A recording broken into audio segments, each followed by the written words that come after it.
Alrighty, welcome to the physics lessons for Introduction and Simple Motion. If you're just joining the physics class, welcome. I hope you have a good time, and I hope these videos are helpful.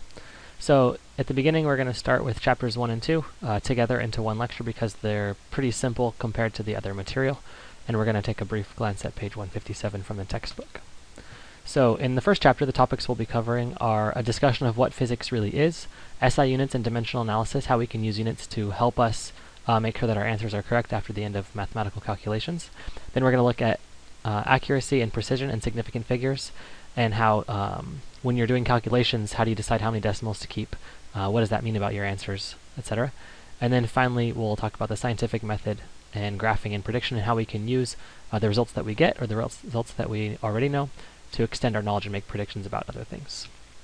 So first, what is physics?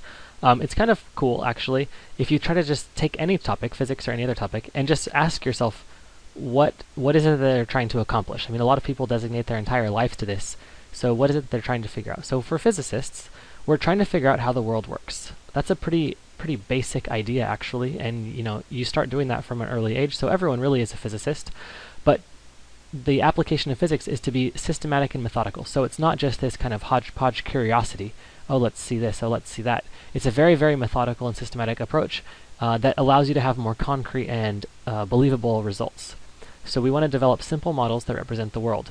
And in this class in particular, I want to emphasize just how simple our models are going to be. So we're not trying to do super complex things. For example, we'll be ignoring air resistance, which in the real world, obviously, you can't do. But at this level, we're going to start with the basics, try to understand the relationships, and then you can add layers of complexity on top of that once you understand the basics. So we'll use these models to make predictions. Maybe in our labs, we'll test those predictions. And ultimately, the goal is to make the world a better place. This typically occurs through engineering. So physicists develop the scientific knowledge, and then the engineers apply that scientific knowledge to create objects or devices or buildings or things like that that make our world a better place. Okay, SI units are incredibly important. This is probably the most important topic for this chapter, SI units, because they come up in everything that we're going to be doing. So when you're talking about charge, or you're talking about force, or you're talking about mass or speed, all these things have different numerical values, and so we try to use these prefixes, these SI units and prefixes, to make all the numbers manageable. So instead of saying it was 0.000057 kilograms, we might say it was 570 micrograms. And so you need to know what micro means. So I'm not going to read these off, but you should copy this down in your notes and memorize all these immediately. Centi, milli, micro, nano, kilo, and mega. You need to know the symbol and the multiplier. So if you say centimeters, so say you have 3 centimeters, that's 3 times 10 to the negative 2 meters, which is 0.03 meters. So the negative 2 tells you to move the decimal place 2 units to the left, and any positive exponents means move the decimal place that many units to the right. So you can think of these prefixes as a decimal place mover, or you could think of them as a multiplying factor of 10. They both really mean the same thing. But you have to be, you absolutely have to be incredibly quick and adept at changing units from centi or milli or micro or any of these to the standard base unit. So we want all of our standard base units to be like meters, or kilograms, or seconds, or joules, or watts. All these are having no prefix except kilograms. So you might think it should just be grams as the base unit, and I'm honestly not sure why, but kilograms is the base unit for mass. Everything else does not have a prefix, though. So like a kilometer is not the base unit for distance. You want to change that into 1,000 meters, etc., etc. Okay, dimensional analysis. This allows us to use the units for numbers in order to make sure that the calculations make sense. So it's a way to verify or check that your answer is reasonable. So let me give you a very, very basic example. A car is driving 200 miles in a total time of 4 hours. What's the average speed? So in your head, you might know that speed is distance divided by time, so you do 200 miles divided by 4 hours. 200 miles divided by 4 hours is 50 miles per hour. Miles per hour. And you know that miles per hour is reasonable speed. Well, 50 is a reasonable speed, and miles per hour is a reasonable unit for speed. However, when we get to more complicated formulas, you might misremember the formula, and instead of putting velocity as distance divided by time, which is the proper formula, you might accidentally make a mistake. Velocity is distance times time. Now, you probably won't make this mistake with velocity, distance, and time, but it is simple to make this mistake with other formulas for new things that you're not very comfortable with. So if you were to do this, you would end up getting a velocity of 200 miles times 4 hours, which is 800 mile-hours. Now, hopefully you recognize, number one, that 800 is a crazy fast speed, and number two, that a mile-hour is not a speed. It's not a unit of speed. And so you can look at the units that you get out at the end, and if they don't make sense or they're not what you expect for that particular thing you're trying to find, it's a good indicator that you've got a mistake in your formula, and you can go back and double check that. Okay, so units are important. You have to have a unit on every number that should have them. There's very rare that you'll be finding things that don't have units. Typically, the only thing I can think of would be like a ratio of something to something. Then there's no units, it's just a ratio, 2 to 3 or whatever. But the way to verify, or not verify, but the way to confirm that you're going to have the right units at the end is to put the right units in at the beginning. So what I personally do is at the start of every problem, I convert each problem or each given information into SI units.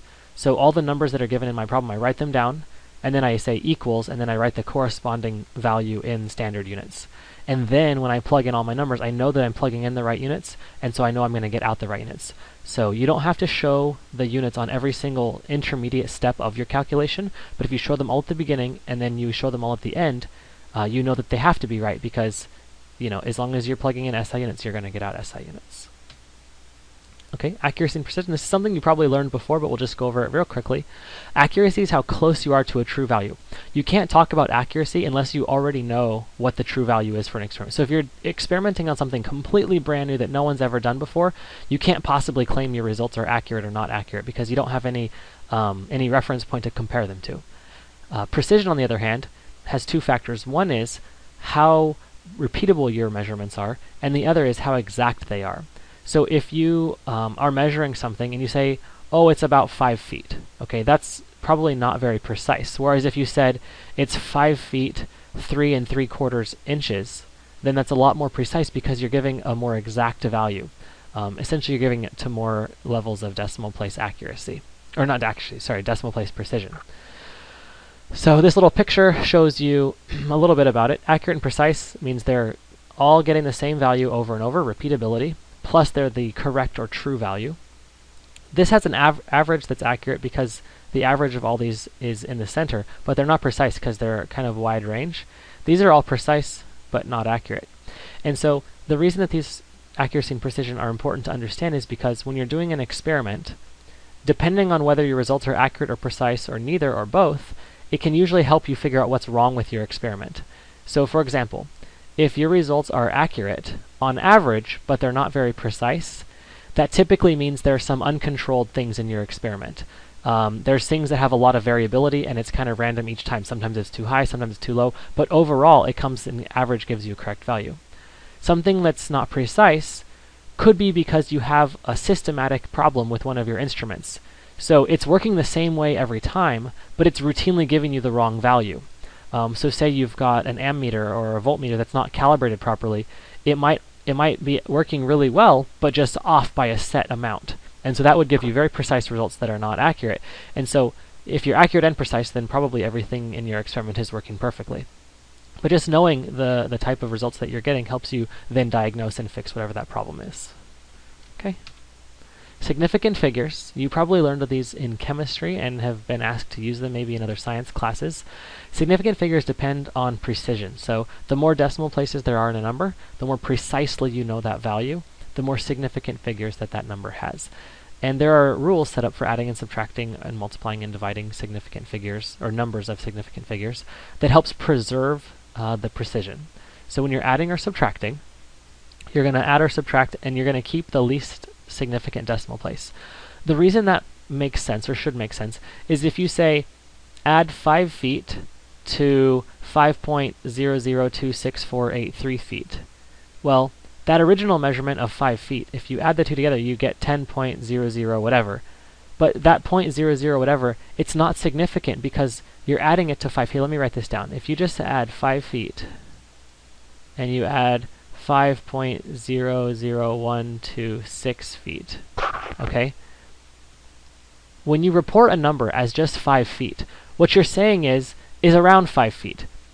it's rounded to the nearest ones place. So this has this 5 feet. It could have actually been like 4.6 feet, or it could have been 5.4 feet.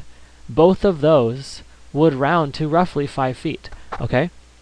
Whereas this guy right here, it's between 5.001255 and 5.001265, okay? So the range is plus or minus around half of the last known value, because that would round to either of those ranges would round to this current value. So when you're adding these two together, you know, your final answer is somewhere between around 9.6 and around 10.4. So 9.6 to 10.4, this is not a minus sign, this is just a range, that equals about 10 feet.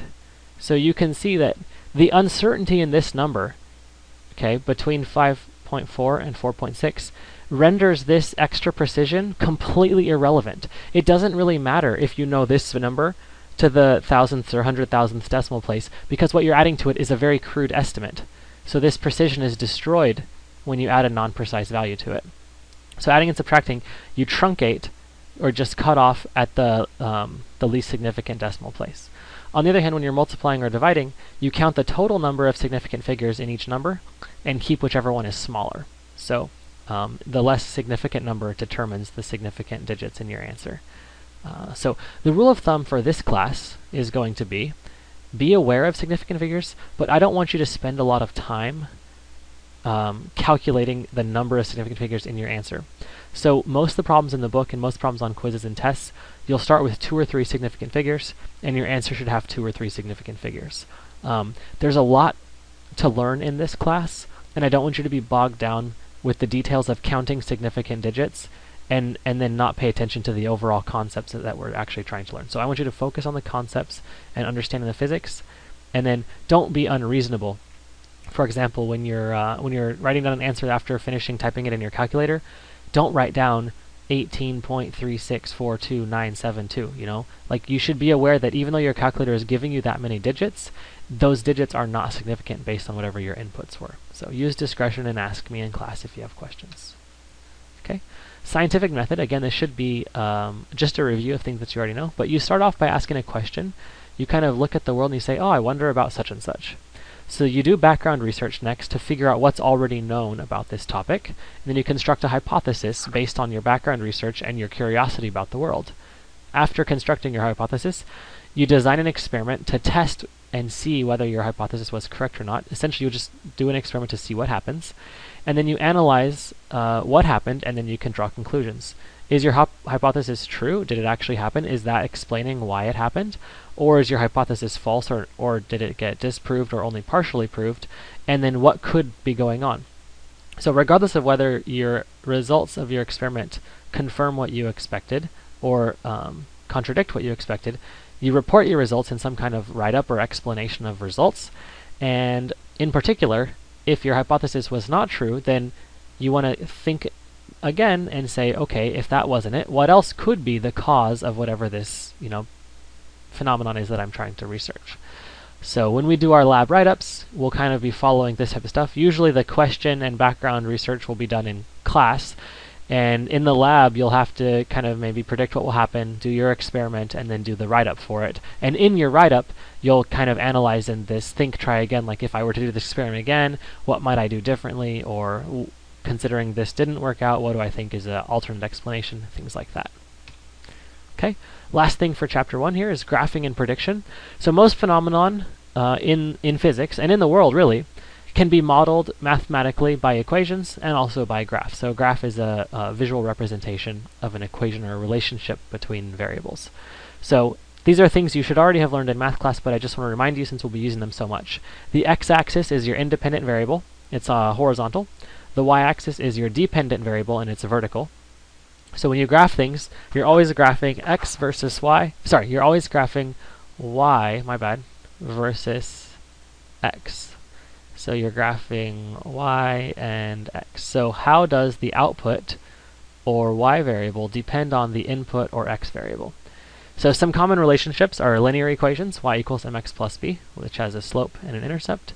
inverse relationships, y equals k over x. K is a constant of proportionality. X is your input, y is your output. So with inverse relationships, when one variable goes up, the other variable goes down.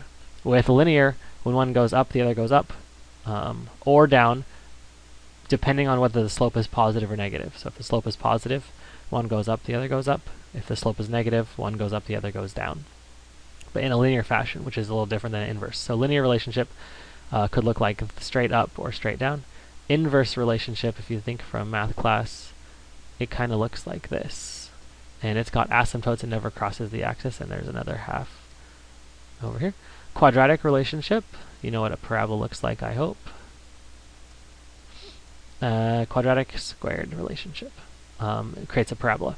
So you can have complex relationships that combine multiple things together, like you could have an inverse quadratic. You could have y equals 1 over x squared. You could have a relationship that has multiple components to it, like kinetic energy equals 1/2 mv squared. So the kinetic energy depends linearly on the mass, but it depends quadratically on the velocity. So the kinetic energy has two different relationships, one with mass, one with the velocity. And you can talk about those. So if I said the relationship between kinetic energy and mass is linear, in your head, that should automatically tell you that the equation has m to the first power here. And something like this, if I double the mass, I double the kinetic energy. If I quadruple the mass, I quadruple the kinetic energy. Whereas the velocity is a quadratic relationship. So if you say double the velocity, you actually quadruple the kinetic energy because you're squaring whatever that factor is. So if all this makes sense based on your mathematical background, that's fantastic, you're ready to go. If any of these relationships don't make sense, or what I was talking about here, doubling and quadratic and etc., ask in class, and I'm happy to explain it in glorious detail. This just depends a lot on where you are in your math background. Okay, so your homework for Chapter 1, all the homework actually for the entire year is going to be in the document that I gave you at the beginning of class and or posted online. So you have your problems there, you've got your you've got your math, and you've got your concepts, so do the sections that are appropriate for you. And I highly recommend that right now in this video you take a break. Ask questions if you have any, if we're at school, or if you're at home, just kind of relax, hang out, and then come back in a couple of minutes and you can start Chapter 2. Alrighty, welcome back from your break. So we are now going to continue with Chapter 2 topics. So in Chapter 2 we're actually going to get into the physics a little bit of how the world works. First, we're going to think about modeling the entire world as a bunch of point particles. Second, we're going to talk about a coordinate system and where the origin is located. And then third, we'll do position and velocity and how those are related to motion. And lastly, we'll look at motion diagrams. Alright, so particle model of the world is, it makes our life really easy. So any big and complex object we treat as a single point located at the center of the object. So you say you have a horse. Its motion is very, very, very complicated. There's so many joints going on, there's so many forces and torques and tendons and ligaments and muscles. But in physics class, we would treat the entire horse as a single point particle located in the center of the horse. And we would just look at the overall motion of the horse. Is it moving left or right or forward or backward or up or down? And how fast is it going? So that's going to simplify things dramatically versus if we tried to consider the actual real motion of a horse. Again, if you wanted to go on and major in physics in college, or become a PhD candidate in physics, then you would start to analyze the more intricate motion of, okay, if we just zoom in on this hoof, it goes fast and then it stops because when the hoof sets down on the ground, it's not moving. So the velocity of the hoof and the forces on the hoof are a lot different than the overall motion of the horse. But again, in this class, single point particle located at the center of the object. It makes the world more simple, and it's valid. Well, what do you guys think? I mean, we're not having a class discussion if you're watching this video, but try to think in your head, when is this valid? Maybe pause the video and then I can give the answer.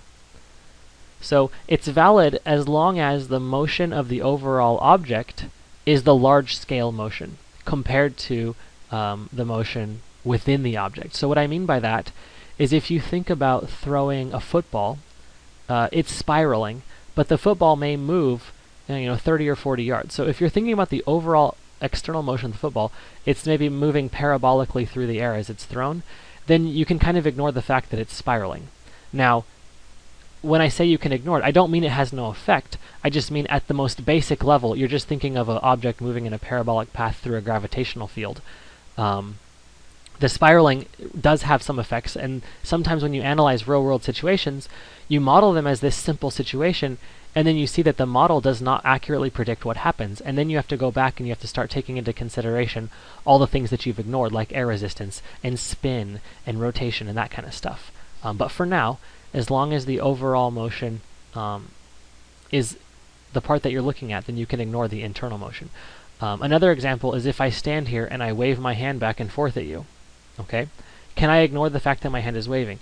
Well, you would say that my overall velocity of my body is 0. I'm just sitting here, so I'm not doing anything. Yet I am waving at you. So if you want to analyze the fact that I'm waving at you, obviously you can't just treat my whole body as a point particle, but maybe you treat my hand as a point particle, and that point particle is just moving back and forth. So you have to use discretion when you're treating, when I say treat this big object, what you choose to be the bounds of your object that you treat as a point particle will depend on what problem you're looking at. So just use discretion, and over time, over the course of this year, and asking me questions, I hope you can develop an intuition for when it's appropriate. Okay, let's talk about types of numbers. So this is a math background. There are 2 types of numbers. If you've had pre-calculus or vectors, you probably have already learned this, but we'll go over it just in case you haven't. So a scalar is a number that has no direction. So these are numbers that are just numbers for the sake of numbers. So how much money you have, or how old you are, or how many donuts you ate. If you have a positive, that means you're increasing the amount. If you have a negative, that means you're decreasing the amount. So your age goes +1 every year. The amount of money that you have in your pocket goes minus such and such every time you buy something. The number of donuts you eat is increasing as you get older. The total number of donuts you ate. But all these numbers, they don't have a direction. I can't say I ate 5 donuts to the left, or I have $64 north. Like, those statements don't make sense, right? So on the other hand, a vector is a numerical value that has direction associated with it. So an example of that is your house location, the speed of your car, velocity of your car, etc. So these numbers, they only have meaning if you provide them with a direction. So you don't want to just say my house is 10 miles. You want to say my house is 10 miles north, or west, or northeast, or something like that. Or the velocity of my car is 37 miles per hour. The speed of your car is 37 miles per hour, but the velocity would have to be north, or south, or east, or west. Which way are you actually going? So a vector is a number with direction, and a scalar is a number without direction. You have to keep that in the back of your mind. Cool. Coordinate systems and the origin.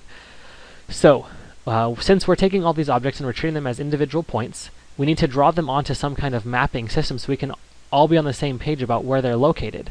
So if I say it's 3 to the left and 5 up, we need to know what reference point we're using. So there's no right or wrong place to choose your origin or reference point, but some choices will make the math a lot easier, and some will make the math a lot harder. But in general, as long as you show where your coordinate system is located, if you're talking about going up 5, if I can see on your picture where you started and where you ended, then that's going to be fine. So here's a simple example. I roll a ball horizontally off a tall table and watch it fall to the floor. Okay, so I can draw a little table with a ball on it, and the ball can roll and fall onto the ground. Okay, so say my table goes all the way to the ground. So there's my picture. So if you're thinking about where do you want to put your origin of your coordinate system, there's a couple of good choices, and there's a couple of choices that may not be as good. Choice number 1, that's probably really good, is to put the origin right here, and here's your x and here's your y. So the starting position is the origin. That's one choice. Another good choice would be to have the origin right here. There's x, there's y. But perhaps, so that's choice number 1, that's choice number 2.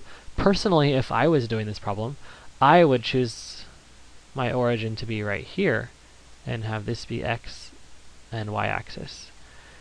This way, the ball starts on the y-axis and it ends on the x-axis. So I would have a parabola kind of opening downward right there with a vertex right here, and the parabola would have a side over here that we don't care about. But the point is, any of these are proper, any of them are okay. Arguably, you could put your you could put your coordinate system right here. Now that's a pretty terrible choice because it's starting over here in some random spot and it's ending way down here in some random spot. But again, it's totally up to you, and you want to choose the coordinate system that will make the math easiest for you. Okay? Let's talk about position. Position is something that you take for granted. You live in the world, you talk about where things are all the time. But if you ever analyze, when you're trying to describe to someone where it is, you always describe it relative to some reference point, right? So we live in a three-dimensional world, so we can break this world into the x, the y, and the z, which is kind of coming out at you if we think about this three-dimensionally. So any position in physical space can be represented by an x, y, z coordinate point. Okay, that's always relative to the origin or center of your coordinate system. So the numerical values of your x and your y and your z coordinates completely depend on where you choose the origin. So for any given location, I can have its position be anything in the world if I choose the right origin. If I choose the origin to be at that location, its position is 0, 0, 0. And I can make its position, again, anything I want depending on where the origin is. So position is always, always, always relative. There is no such thing as the absolute position of where something is located. It's always relative to the origin. Choose red. Okay, so that's important to remember when you're talking about location of stuff. So an example that will get you thinking about this is, how high is the chair you're sitting in? Your standard answer is probably something like 2 feet.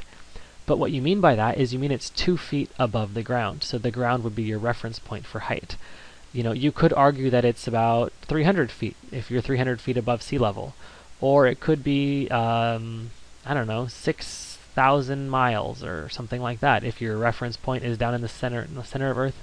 I think Earth's radius is about 4,000 miles, 6,000 kilometers.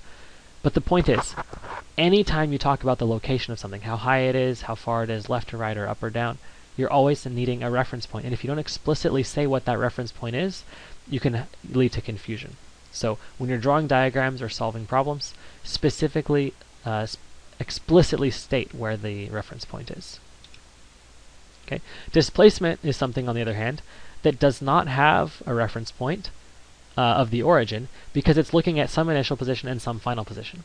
So displacement is the vector direction, so direction and distance from some initial position to some final position. So it doesn't matter where I choose the origin. If the origin is here, my initial position vector is right here. So this might be over 3, up 4, and then whatever this one is, over and up. Okay, so I can make a triangle here, and I can call this delta x, and I can call this delta y. And I can use those delta x and delta y to find my displacement. Now, hypothetically, if I would have chosen my origin to be right here, would that do anything to my displacement or my delta x or my delta y? It would not, and here's why. That right there would be my position initial, and that right there would be my position final. So even though this initial position and this initial position are totally different, if you were giving numerical values, this one is over to the right and up, whereas from this new origin, it's left and up. And then this one has a different final position because its distance left and up is different than its distance left and up from this origin. Sorry, I'm talking a lot. What I'm trying to say is, it doesn't matter where I put the origin, the displacement from here to here is independent of that. It only depends on the delta x and the delta y. So you can measure displacement from any 2 points by finding the change in x and the change in y, and then you can get the hypotenuse in this angle. So polar coordinates would be the distance and the angle. Rectangular coordinates would be the distance along the x-axis and the distance along the y-axis. If you're not familiar from math class with polar coordinates or rectangular coordinates, please ask me in class and I'd be happy to explain. Okay, how is position related to displacement? So if we start simple in just one dimension, that means we're only allowed to go side to side. So if we have a 0 here, position is just a location relative to the origin. So negative 6 meters would be 1, 2, 3, 4, 5, 6. So this is a position right here of negative 6. Positive 2 meters is a position of positive 2 meters. Okay? Whereas on the other hand, a displacement is a difference in position. So a displacement of negative 6 meters means 6 meters to the left. So if you want to think of this as an arrow going that way, that's 1, 2, 3, 4, 5, 6 units long. So that arrow, which is 6 units long, has a displacement of negative 6. So I could go from here to here. So from positive 2 to negative 4 is a displacement of negative 6. Or I could go over here from 8 to 2, which has a displacement of negative 6 as well. So these are displacements of -6, whereas this is the actual position, -6. Same thing, 2 meters to the right. Oh, sorry, I put to the left here. So 2 meters to the left would be an arrow pointing left with a length of 2 meters. Okay, we're almost finished, I promise. Velocity versus speed. So velocity is a rate of change of position. So it's how quickly you're moving from one position to another position. And as we just talked about, a change of position is displacement. So your velocity has two parts to it. It's how far you're going in that amount of time and in what direction you're going. So the distance that you move is relating to how fast you're going, and then the direction is the direction. So if you move a long distance, you're going to be moving very fast. Okay, so the word speed is only talking about how fast you're going, and the word velocity is talking about both how fast you're going, but also what direction that is. Okay, so if you say you're speeding on the highway, you could be going north or south or east or west. If you say you're going on the velocity with a high velocity on the highway, you'd have to say whether it was northbound on the I-5 or southbound or on the 8 east or something like that. Okay, so average velocity is total displacement over total time. So what that means is if you get in your car and you drive to your friend's house, and then you drive from your friend's house back to your house, at the end of that trip, what is your average velocity? Your average velocity is actually 0, because half the time you were moving in the positive direction and half the time you're moving in the negative direction, and the average of that is 0. Or you could look at it like your total displacement is 0. You actually are not any farther along than where you started. You're at the same place you started, therefore your displacement is 0. Therefore your average velocity is 0. So when you're finding average velocity, you're adding these as positive and negative numbers, where the positive and negative indicate which direction you're going in this one-dimensional world. Okay. Speed, on the other hand, is a scalar. It doesn't matter whether you're going left or right. How fast you're going is how fast you're going. So for average speed, you look at just the distance traveled, and you ignore whether it's left or right. So if you went to your friend's house and back again, your average displacement, or total displacement, is 0, so average velocity is 0, but your speed is certainly not 0. I mean, you were physically moving on the way there and on the way back. Okay, so you'd find the total distance there and back, and divide by the time, and that would give you your speed. So speed does not depend on which way you're going, velocity does. The SI units, standard system international units, for both speed and velocity are meters per second. Oh, I put here, I'm only going to be using v equals d over t. I'll never write s for speed. I'll always write v, and we should just use our discretion in class to figure out whether we're talking about speed or velocity. Okay, motion or dot diagrams. These are just a kind of visual way of showing something. If you ever take photography class and you take rapid photographs, this gives you an idea. Let me show you that one actually. So if you have something like this, you take rapid photographs, you can see the motion over time, and you can look at the spacing, like how far did her hand move from here to here, and then here to here, and then here to here. If these photographs are all taken at equal time intervals, if her hand moves a big distance, then it must have been going faster. If it only moves a small distance, then it must have been going slower. So with that in mind, let's look at these dots. So the spacing between these dots is equal every time. So that means that the dot must be moving at constant speed, because for each time interval it moved the same amount. So this is constant speed. Here, at the beginning, the distance is very small, which means the object is going slowly, but the distance gets bigger and bigger and bigger, so this must be speeding up. And here, it's moving a long distance in the beginning, so it's going fast here, but then it's going slow over here, because in the same time interval, instead of going really far, it didn't go very far at all. So this is slowing down. Okay, so the speed is related to how far apart these are, that distance divided by the time interval. Now I know this is abstract because you're not given any numbers, distance, or time, but the concept is the following, right? This is slowing down, this is speeding up, and this is constant speed. Okay, now's a good time to take another break if you're feeling like you need another break. There's just a couple slides left, but these last two slides will take a few minutes because we're going to go through all 6 diagrams. Alrighty, let's finish off these motion diagrams. So these are graphs which are supposed to represent position versus time. So I'm going to talk through what each one is showing. They're a way to depict motion with a graph instead of having to write out a description. So hopefully you can pause it, think about in your head, what is that graph showing, and then unpause and listen to my explanation and make sure that you're understanding what they mean. Okay, here's the first one. So the y-axis is position, the x-axis is time. So what this is showing is an object located at position positive 30 from the origin, and it's staying at the same position. It's just sitting there over time. So you've got an object sitting at position of positive 30. So here's our number line. Here's 0. Here's 30. The object is sitting right here, and it's not moving. Okay. The second one here, very similar, except the object is sitting at a location of 3. So here's 3. The object is sitting there, not moving. Its position is not changing. It's neither moving away nor towards the origin. It's stationary. Okay. In this one, the object starts at the origin, and it's moving in the positive direction. Over time, its position is going up higher and higher and higher. So it's starting here, and it's moving this way until it gets to the 10-meter mark, and that takes 10 seconds. So how fast is it moving? It's moving actually 1 meter per second, because each second that passes on the time axis, it's moving 1 meter forward. So this is moving in the positive direction at a velocity of 1 meters per second. Okay, this thing right here, if you think about a number line here, it starts at 2 and it ends at 5. So it starts here and it's going this way. Again, this is on a number line. This is position and time. Position, so this little s right here in all of them is position. I apologize why it's an s, it's annoying, but that's position. And this takes 10 seconds, so it's moving a total distance from here to here. So it's moving up 3 meters, or over if it's on a one-dimensional line, in 10 seconds, so its velocity is 0.3 meters per second. This one starts at a position of 30, and it's moving backwards. It ends up at a position of 0, so it starts at 30, and it ends at 0, so it's actually moving backwards. And that takes 10 seconds to go 30 meters, so its velocity is negative 3 meters per second. By looking at this graph, you can see that.